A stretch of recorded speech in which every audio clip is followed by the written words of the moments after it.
Okay, I'm going to try to shoot a real quick video about the GPS on the AVX.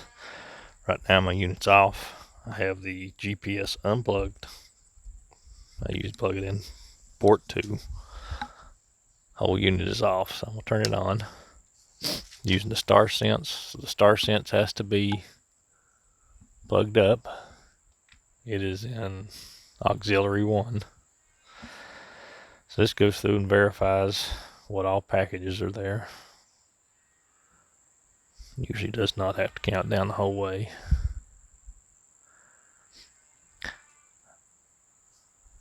Now, I'm going to hit the back button and the menu button. Time and location. View, modify time.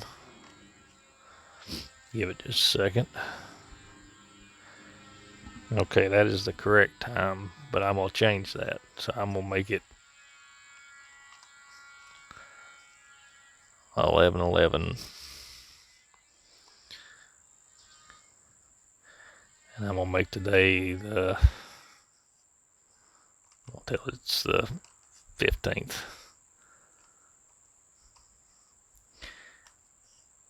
Now, I'm going to go to view and modify location.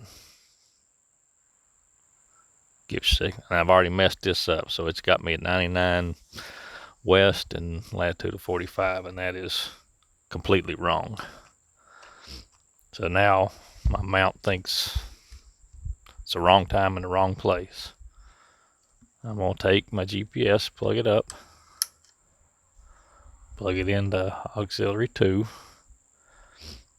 Now go to menu, time and location,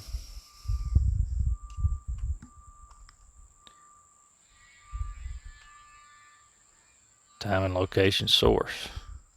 Give it just a second.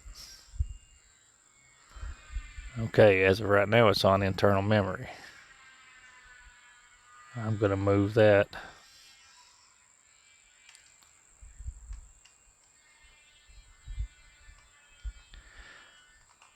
little arrow right there to GPS accessory and hit enter. Move the little check mark up to GPS. I'm going to back up and look, it says right now updating time from new source. Please wait. Bang, it's done.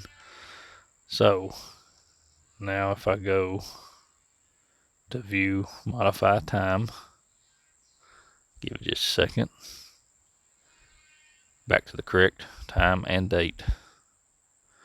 Hit back, view and modify location. Give it just a second. There's my correct position. To check, modify, see if any of this stuff is working, you do not have to have a scope, everything on it. Your AVX mount can be laying on the ground. Just give it power, plug up the hand controller. The Starsense does need to be plugged into it if you're using the Starsense, and it has to be the Starsense hand controller. If you're not using the Starsense, just use your normal controller, and obviously the Starsense won't be plugged in. Give it a try, see if that takes care of your problems.